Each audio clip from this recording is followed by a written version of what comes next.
Well, hello everyone. It's Lee Holmes from Mama's Got Your Greens. Today we're going to do a quick little tutorial on how to make homemade gravy.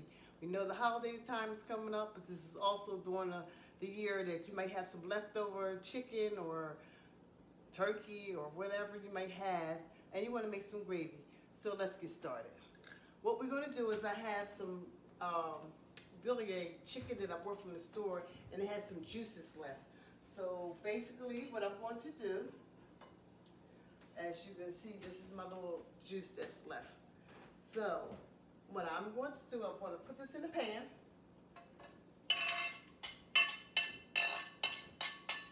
And because I want all the goodies to go with it, I'm just going to add just a little bit of water to it so I can get all the goodness off of this. Put that in there. But I like to add a little onions to my gravy. So I'm going to cut up a little onion. Not much.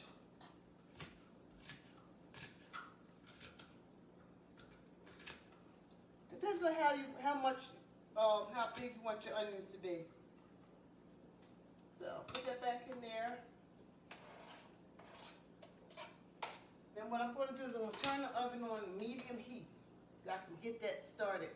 I just want to show you this quick little thing that I have. I like it because you can cut your onion and put it in here and it seals in the smell. So this way when you put it in the refrigerator, you don't have the onion smell. And they also make a purple one for your red onion. Just a good little thing to get. So while that is cooking, I'm gonna use my little whisk here.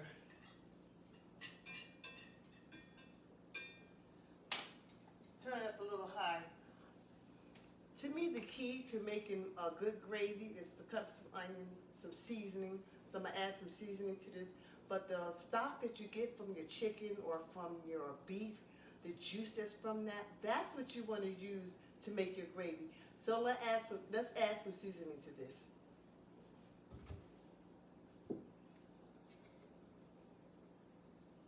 Have some garlic. I like kelp because I don't use salt, so this will give you my iodine that I need. And what I also like to do, make it more flavorful, I like to add some basil. I have some oregano. Some good gravy here. And I have some thyme.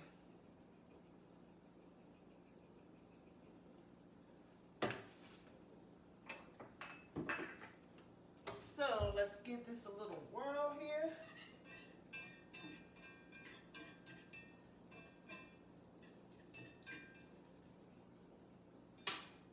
And because I added some water to this, I'm going to add just a little bit of oil to it. There we go.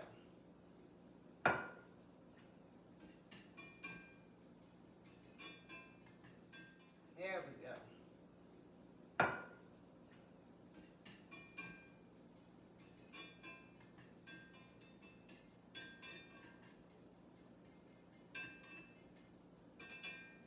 So while that is cooking and marinating, all the juices from the chicken is, and then all the seasoning is going to be really, really flavorful.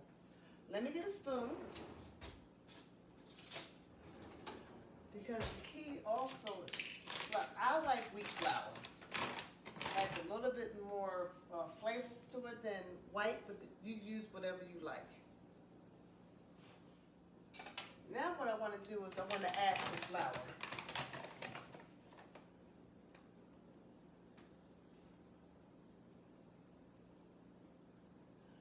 You don't need much. That was about maybe a tablespoon of flour. You want to whisk this up really good in here.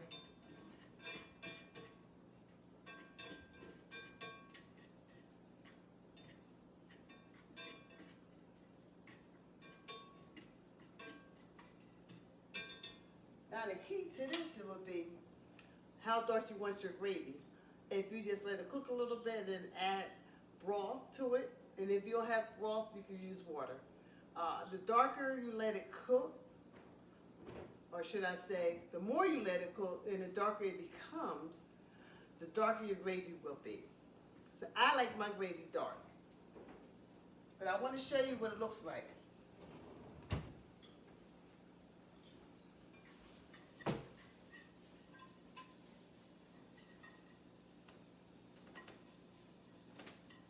It looks like paste a little bit.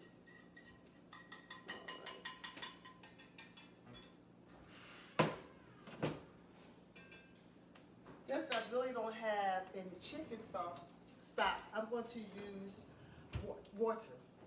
But the key to having really flavorful gravy is to use chicken stock. If you have the turkey, you want to use turkey stock. If you're a vegetarian, you can also use vegetable stock. So let me get some water and add to this. All right. So now that I have the water, and what the key is, use a whisk because you want to get the lumps out. You don't want lumps in your gravy. So just a little bit of water at a time.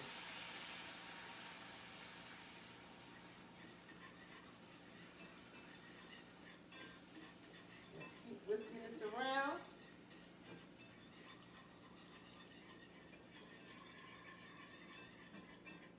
You just want to keep getting it so you don't have any lumps. Well, I'm going to tell you a little short story. When I was a teenager, we had a friend down in the neighborhood. They used to make gravy all the time. And the two sisters were arguing about who had the best gravy. So one sister, her name was Ronnie, she used to make her gravy without any lumps. And Brenda used to say, nah, I got the best gravy. So they did a cook-off back in the day. It wasn't a cook-off.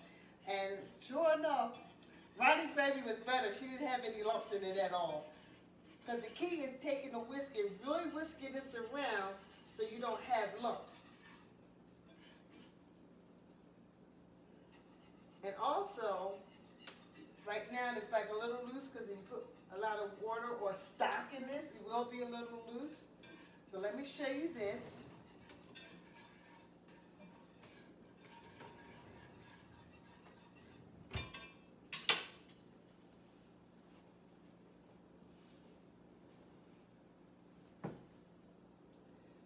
As you can see, I have no lumps. I have some chicken in there, but no lumps. Oh, should I say, sorry about that. There's no lumps.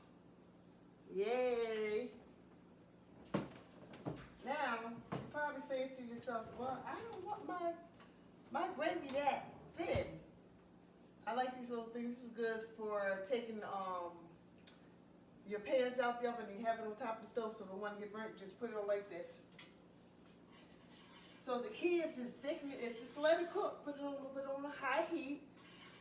And then as you bring it to a boil, it will actually thicken up without having any thickening agents in it, like cornstarch or anything like that. So we know the holiday time is coming. And maybe during the year, you just want some gravy after that leftover chicken that you had, and to make a different type of meal.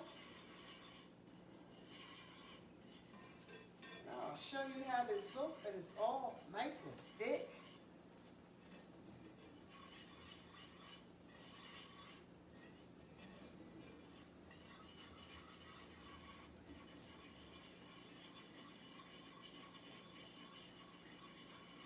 You have to keep mixing it up because you don't want it to scorch.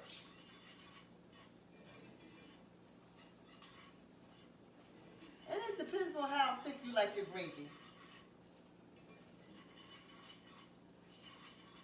This is a nice consistency right here. Oh, it smells delicious.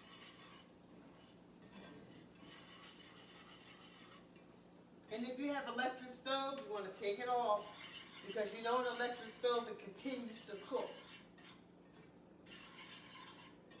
So let me show you what it looks like. Look at that. Let me get my spoon.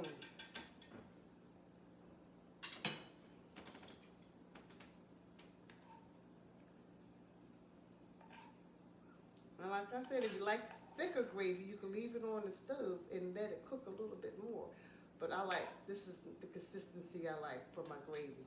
So there you go, how to make homemade gravy from scratch. Hope you enjoyed this video. Click the link below and subscribe and share. Thank you for joining me.